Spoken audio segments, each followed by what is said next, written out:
Hi, this is P.R. Sundar. Welcome to this special episode. And usually I do one pre-market report and post-market report. But in between, if I wanted to say, I had no chance. So I thought maybe around 5 p.m. as and when I have something to say, I thought of doing some live video. And today is the first such video. Yesterday, markets crashed all over the world. We can use the word crash. And today, all over the world, market shot up. So there seems to be a lot of bull and bear fighting going on.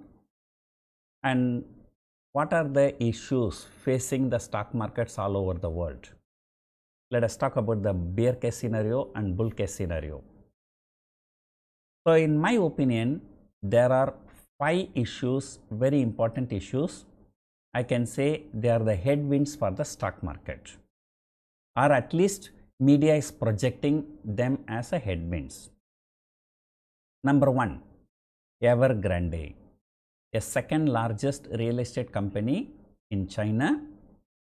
So their 300 billion debt payment comes on Thursday. So they are likely to default. But so far, there has been no news about the default. So anyway, we'll discuss that later. So one is the Evergrande issue. Second one is US tax increase. The US government is planning to increase the tax for corporates as well as personal tax. The third one is the Fed meeting, FOMC meeting. The meeting starts today, will be ending tomorrow. We will get the outcome by the Wednesday night Indian time. And many people are telling they are going to announce the specific guideline of Fed tapering. So the Fed tapering from FOMC meeting is a third headwind. The fourth headwind, the US debt ceiling issue. For those who do not know what is a US debt ceiling issue, the US government borrows a lot of money for spending and they reach the limit. So that limit will have to be increased. So for that, both House and Senate must agree. So that's called US debt ceiling issue. And the last one, the fifth one, is the Delta variant of coronavirus. So these are the 5 headwinds: Evergrande, US tax increase, FOMC meeting, US debt ceiling issue, Delta variant of coronavirus. Now let us look at one by one. And many people, and I do not know why there are so many people who want the Nifty to come to 6,000. They never say 5,000 or 10,000. They want the Nifty to come to 6,000. And many of them, they say Evergrande is another Lehman Brothers. And they are totally illogical. Evergrande is a real estate company. They might have borrowed money from people. If they cannot service the debt, so they may default it. As so many companies in the world have gone bankrupt. In just 2-3 years before, in India, IL&FS has gone bankrupt, which has more than 1 lakh crore company. So this has nothing to do with the Lehman. Lehman Brothers is altogether a different thing. Lehman Brothers is a bank. I'm just giving an example. Tomorrow, a company, let us say Reliance Industries or Tata Steel, go bankrupt, and you and me is not going to be affected. Some people would have lent the money to them, may be affected. But if HDFC Bank or ICICI Bank go bankrupt, then you and me will be affected, because you and me have the money placed with them. We have fixed deposits, we have savings account, right? Our home loans are there, car loans are there. So there are so many issues. So a bank is different from a company. And second thing, it was a systemic issue of high real estate prices in US, and also Lehman Brothers has sold collateral debt obligations all over the world. So that is why that was a systemic issue, whereas Evergrande is not going to be a systemic issue. In fact, one of the foreign banks has already mentioned this, that Evergrande is not a systemic issue. So, if you want to buy share at Nifty at 6,000, maybe you can look for some other reasons, but Nifty is not going to go to 6,000 because of Evergrande. And see, yesterday it went down by 200 points and today it has shot up by 200 points. So, that is number one. Number two, US tax increase. Yes, but it is a well known to everyone, Democrats' policy is to increase the tax, and they have already declared in the election manifesto. So, therefore, I always say stock market can take positive things, can take negative things, but cannot take the uncertainty. So, there is another thing called market efficient hypothesis, which says that, and whatever you know, everybody knows. Whatever everybody knows, it is already factored in into the prices. So, US tax increase, does it mean that only you know? Everybody knows in the world. And whatever everybody knows in the world, that has already been factored into the prices. So, therefore, US tax increase is not going to be a big deal for stock market. Third one is FOMC meeting. And let me tell you, ever since the 2008 Lehman Brothers collapse, the federal chairman, the Fed chairman, has always been pro-market only. What happened in the last Fed meeting, if you can remember, everybody was expecting Fed to announce tapering of their bond purchase. And that's why the markets were very, very weak ahead of the last Fed meeting. But what happened? As expected, in the Fed meeting, they have announced the Fed tapering. The tapering of bond purchase was announced. But how did they announce?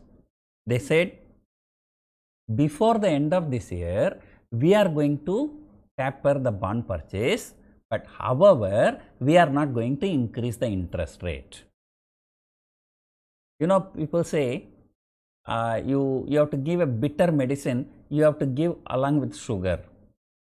So, the same way, the Fed, when they gave a negative news, tapering of bond purchase, they've given along with the good news that they are not going to touch the interest rate for the year to come.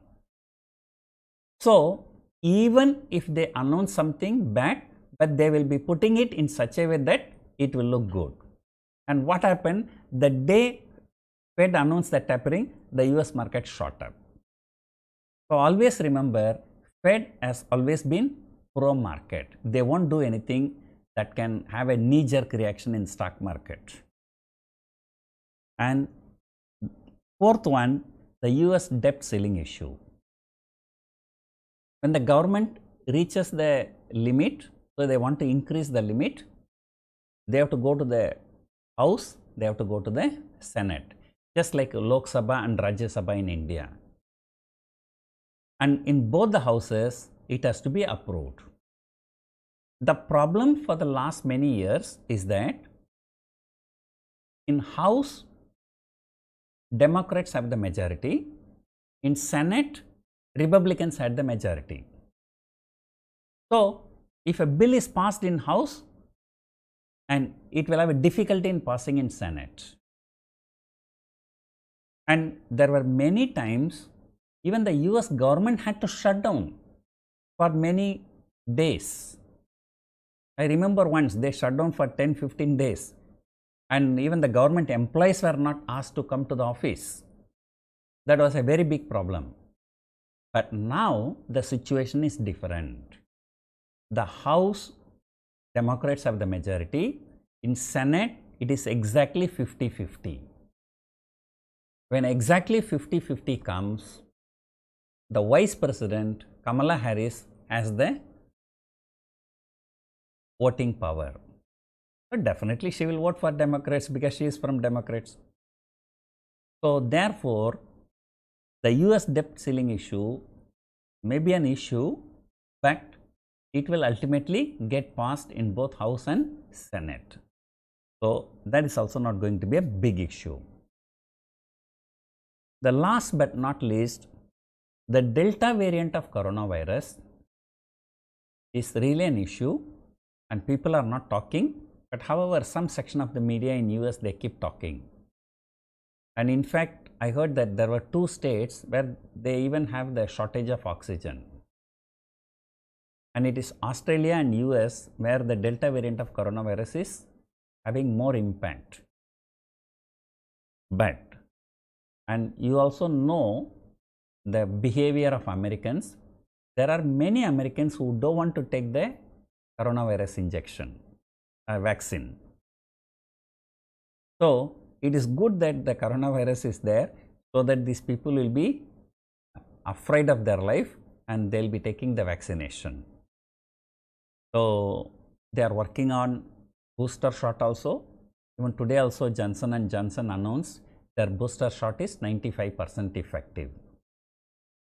The first time when the coronavirus came, there was no hope. That's why the markets fell. But now the second time, and even India has gone through the second phase successfully.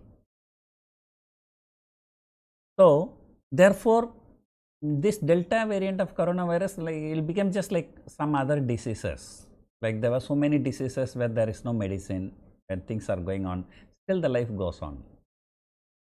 So I've given you the 5 headwinds: Evergrande, US tax increase, FOMC meeting, US debt ceiling, and Delta variant of coronavirus.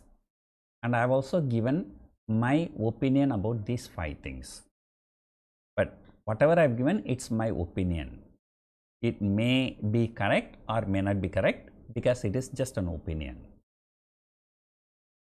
So next time when I am coming to you for this kind of video, I will come out why the bull market is not at the end of its stage.